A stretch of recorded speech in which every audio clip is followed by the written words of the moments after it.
السلام علیکم ورحمۃ اللہ وبرکاتہ نحمدہ و نصلی علی رسولہ الکریم اما بعد فاعوذ باللہ من الشیطان الرجیم بسم اللہ الرحمن الرحیم ان اللہ و ملائکتہ یصلون علی النبی یا ایھا الذین آمنوا صلوا علیہ وسلموا تسلیما صلی اللہ علی النبی و امہ و آلہ وبارک وسلم صلاۃ و سلام علیک یا رسول اللہ صلی اللہ تعالی علیہ وسلم۔ معزز سامعین کرام، یہ محرم الحرام کا مہینہ چلتا ہے۔ یہ وہ مہینہ ہے جس کی 10ویں تاریخ کو حضرت امام حسین نواز رسول سیدنا امام حسین رضی اللہ تعالیٰ عنہ اپنے کنبے کے ساتھ 72 جانثار ساتھیوں کے ساتھ کربلا کی اس ریگستانی تپتی ہوئی ریتیلے میدان میں اپنے جانثاروں کی شہادت پیش کی۔ حضرات، اللہ تعالیٰ سے دعا ہے کہ ہم سب کو امام حسین کی شہادت کے وسیلے سے ہم سب کی مغفرت عطا فرمائے۔ مجھے سامعین کرام، آج بیان سماعت کریں گے سیدنا عثمان غنی رضی اللہ تعالیٰ عنہ اور حضرت علی کرم اللہ تعالیٰ وجہ کریم کے بارے میں مختصر سی 2-4 باتیں۔ حضرات، حضرت عثمان غنی رضی اللہ تعالیٰ عنہ کی عمر شریف 82 سال کی ہوئی۔ حضرت عثمان غنی رضی اللہ تعالیٰ عنہ ایمان لانے سے پہلے بھی بہت ہی باحیا تھے، اور ایسے باحیا تھے کہ اللہ کے رسول صلی اللہ تعالیٰ علیہ وسلم فرماتے ہیں، ایک مرتبہ کا واقعہ ہے کہ حضور صلی اللہ تعالیٰ علیہ وسلم اپنے حجرہ انور میں بیٹھے ہوئے تھے۔ حضرت ابوبکر صدیق آتے ہیں، آپ اسی حال میں بیٹھے رہتے ہیں۔ حضرت عمر فاروق آتے ہیں، آپ ویسے ہی بیٹھے رہتے ہیں۔ حضرت اور بھی کئی سارے صحابہ کرام آتے ہیں، آپ اسی انداز میں بیٹھے ہوئے تھے۔ لیکن جیسے ہی حضرت عثمان غنی رضی اللہ تعالیٰ عنہ محفل پاک میں حاضر ہوتے ہیں تو آپ اٹھ بیٹھتے ہیں اور اپنے آپ کو صحیح کرتے ہیں۔ اور جب لوگوں نے آپ سے عرض کیا یا رسول اللہ، باقی لوگ جب حاضر ہوئے آپ اپنی اسی حالت میں تھے، لیکن جب حضرت عثمان آپ کے پاس آئے تو آپ اپنے حالات کو بدل لیے۔ تو حضور اکرم صلی اللہ تعالیٰ علیہ وسلم نے فرمایا کہ میں اس شخص سے کیوں حیا نہ کروں جس سے فرشتے بھی حیا کرتے ہیں۔ یعنی حضرت عثمان غنی رضی اللہ تعالیٰ عنہ کا حیا کا عالم یہ ہے کہ فرشتے بھی آپ سے حیا فرماتے ہیں۔ اور حضرت عثمان غنی رضی اللہ تعالیٰ عنہ نے اسلام کی بہت زیادہ خدمت کی، اپنے مال سے، اپنے آپ سے۔ جب سے ایمان لائے، اسلام کی کامیابی کے لیے، اسلام کی حقانیت کو ثابت کرنے کے لیے، اسلام کی بقا کے لیے ہر ممکن آپ نے کوشش کی، اپنی مال تک، اپنی جان تک آپ نے نچھاور کی۔ ہم اور آپ سید الشہداء حضرت امام حسین رضی اللہ تعالیٰ عنہ کے بارے میں بات کرتے ہیں کہ امام حسین اور ان کے ساتھیوں پر 3 دن سے پانی بند کر دیا گیا، لیکن حضرت عثمان غنی رضی اللہ تعالیٰ عنہ پر 3 دن سے نہیں، 4 دن سے نہیں، بلکہ 40 دن تک پانی بند کیا گیا۔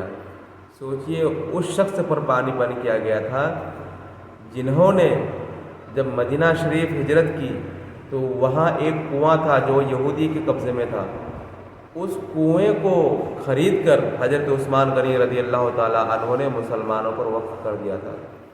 تو ہزاروں لاکھوں درہم و دینار، ہزاروں اونٹ اور ہزاروں جانور جنہوں نے نبی کے ایک اشارے پر بارگاہ رسالت میں لا کر رکھ دیا، اسی حضرت عثمان غنی کرم اللہ، اسی عثمان غنی رضی اللہ تعالیٰ عنہ پر 40 دن تک پانی بند کر دیا گیا، اور ظالموں نے آپ کو شہید کر دیا، اور آپ کی شہادت کا جو پہلا خون نکلا وہ قرآن کی آیتوں پر جا کے گرا۔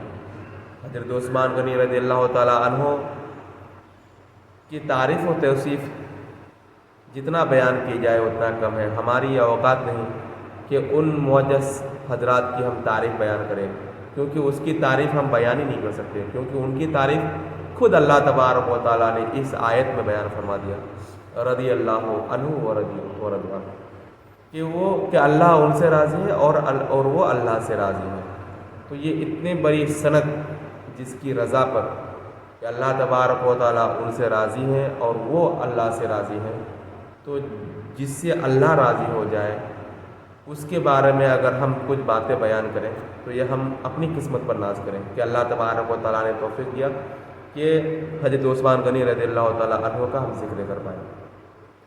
حضرات آئیے آگے سماعت کریں۔ حضرت علی کرم اللہ تعالیٰ وجہ الکریم، آپ کی شان و شوکت بہت ہی عرفہ والا ہے۔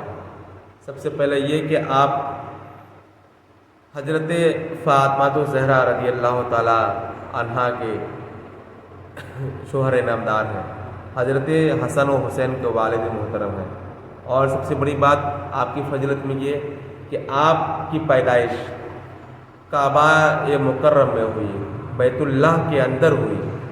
آپ کی زندگی شروع ہوتی ہے بیت اللہ سے اور آپ کی زندگی کا اختتام بھی ہوتا ہے بیت اللہ سے۔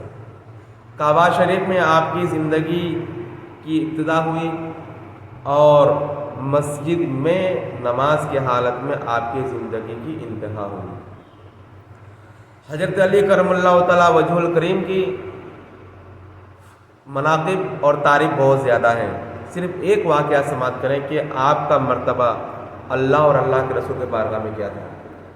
ایک مرتبہ مقام صحابہ میں حضور صلی اللہ تعالیٰ علیہ وسلم حضرت علی کرم اللہ تعالیٰ وجہ الکریم کے جانو اقدس میں سر رکھ کر آرام فرمانے لگے۔ حضور صلی اللہ تعالیٰ علیہ وسلم نے نماز عصر ادا کر لی تھی، حضرت علی کرم اللہ تعالیٰ وجہ الکریم نماز عصر ادا نہیں کی تھی۔ حضور صلی اللہ تعالیٰ علیہ وسلم جانوے علی میں تشریف رکھ کر سر رکھ کر سو رہے تھے۔ حضور صلی اللہ تعالیٰ علیہ وسلم ادھر سو رہے تھے، حضرت علی رضی اللہ تعالیٰ عنہ اس دن کی نماز عصر ادا نہیں کی تھی۔ ادھر سورج ڈوب گیا، حضرت علی رضی اللہ تعالیٰ عنہ سوچنے لگے جب سورج ڈوبنے لگا کہ میں حضور کو جگاؤں یا حضور کی فرما برداری کروں یا حضور کی آرام میں خلل نہ دوں۔ بالآخر حضرت علی نے یہ فیصلہ کیا کہ نماز قضا ہو تو پھر سے ادا ہو، نمازیں قضا ہو تو پھر سے ادا ہو، محبت قضا ہو تو کیسے ادا ہو۔ بالآخر سورج ڈوب گیا۔ حضرت علی رضی اللہ تعالیٰ عنہ کو اپنی نماز قضا ہونے کی اس قدر تکلیف ہوئی، اس قدر دکھ ہوا۔ ایک تو نبی کا احترام، نبی کا ادب تھا کہ بیدار نہیں کیے، اور دوسرا کہ یہ وہ نماز ہے جس کے بارے میں اللہ تعالیٰ فرماتا ہے کہ نمازوں میں سے بیچ کی نماز کی حفاظت کرو۔ حضرت علی رضی اللہ تعالیٰ عنہ کے سامنے دو چیزیں تھیں، ایک تھی اللہ کا فرض اور ایک تھا نبی کی محبت، نبی کی اطاعت۔ بالآخر حضرت علی نے فیصلہ کیا کہ نماز قضا ہو تو ہو جائے مگر میں نبی کی آرام میں خلل نہیں دوں گا۔ بالآخر سورج ڈوب گیا۔ حضور صلی اللہ تعالیٰ علیہ وسلم آرام فرما رہے ہیں، حضرت علی رضی اللہ تعالیٰ عنہ کے آنکھوں سے محبت کی اور غم کی نماز عصر قضا ہو گئی، اسی کے غم کے چند آنسو موتی بن کر حضور صلی اللہ تعالیٰ علیہ وسلم کے رخ انور پر گرے۔ حضور صلی اللہ تعالیٰ علیہ وسلم بیدار ہوئے اور محبت سے فرمایا، اے علی تجھے کس چیز نے رلایا؟ حضرت علی رضی اللہ تعالیٰ عنہ عرض کرتے ہیں، یا رسول اللہ میری نماز عصر قضا ہو چکی ہے۔ اللہ کے رسول صلی اللہ تعالیٰ علیہ وسلم نے فرمایا اور یہ دعا کی، خالق کائنات علی نے تیرے اور تیرے حبیب کی محبت میں علی کی نماز قضا ہو گئی، تو علی کے لیے سورج کو واپس لوٹا دے۔ بس حضور صلی اللہ تعالیٰ علیہ وسلم کی دعا سے ڈوبا ہوا سورج پلٹ آیا، اور حضرت علی روزانہ سورج کو دیکھ کر کے نماز پڑھتے تھے، لیکن آج سورج اس انتظار میں ہے کہ علی کی نماز کب ختم ہو کہ میں واپس ڈوب جاؤں۔ تو سوچنے اور سمجھنے کی بات یہ ہے کہ اطاعت مصطفیٰ میں عبادات قضا نہیں ہوتی، بلکہ جو عبادات نبی کی وفا میں، نبی کی اطاعت میں قضا ہوتی ہے، رب اسے قضا نہیں بلکہ نبی کے وسیلے سے اس عبادت کو ادا میں تبدیل کر دیتا ہے۔ تو حضرت علی رضی اللہ تعالیٰ عنہ کے اس واقعے سے ہمیں یہ سمجھنا چاہیے، ہمیں یہ سوچنا چاہیے کہ نبی کی حکم، نبی کی اطاعت ہر حال میں ضروری ہے۔ نبی کی اطاعت اتنی ضروری ہے کہ نبی کی اطاعت کرتے ہوئے اگر فرض بھی اگر چھوٹ جائے، نبی کی اطاعت اس قدر ضروری ہے کہ اگر بندہ فرض نماز بھی پڑھ رہا ہو اور نبی کریم صلی اللہ تعالیٰ علیہ وسلم بلا لے تو نماز کو چھوڑ کر نبی کی بارگاہ میں حاضر ہونا فرض ہے۔ اور نبی کریم صلی اللہ تعالیٰ علیہ وسلم جس کام کے لیے بھیجے، جہاں بھی بھیجے، بندہ اس کام کو کرے گا لیکن اس کی نماز نہیں ٹوٹے گی۔ اور جب نبی کے حکم پر عمل کرنے کے بعد جب واپس لوٹے گا تو حکم یہ ہے کہ جہاں سے نماز چھوڑا تھا وہیں سے نماز شروع کرے۔ تو سوچنے کی بات یہ ہے کہ نبی کی اطاعت ہمارے اوپر کس قدر ضروری ہے۔ اور جو بندہ نبی کی اطاعت کرتا ہے اللہ تبارک و تعالیٰ اسے دنیا میں بھی انعام عطا فرماتا ہے اور آخرت میں بھی انعام عطا فرماتا ہے۔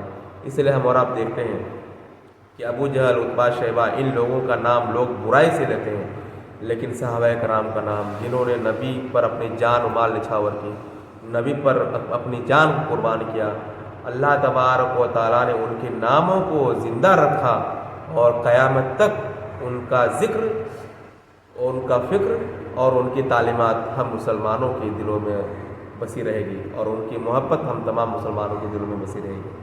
اللہ تبارک و تعالیٰ سے دعا ہے کہ ہم تمام مسلمانوں کو خلفائے راشدین کے وسیلے سے ہم سب کی مغفرت عطا فرمائے۔ اللہ تعالیٰ ہم سب کو دیار رسول میں حاضر نصیب عطا فرمائے۔ استغفر اللہ ربی من کل ذنب و اتوب الیہ وما علینا الا البلاغ۔ السلام علیکم ورحمۃ اللہ وبرکاتہ۔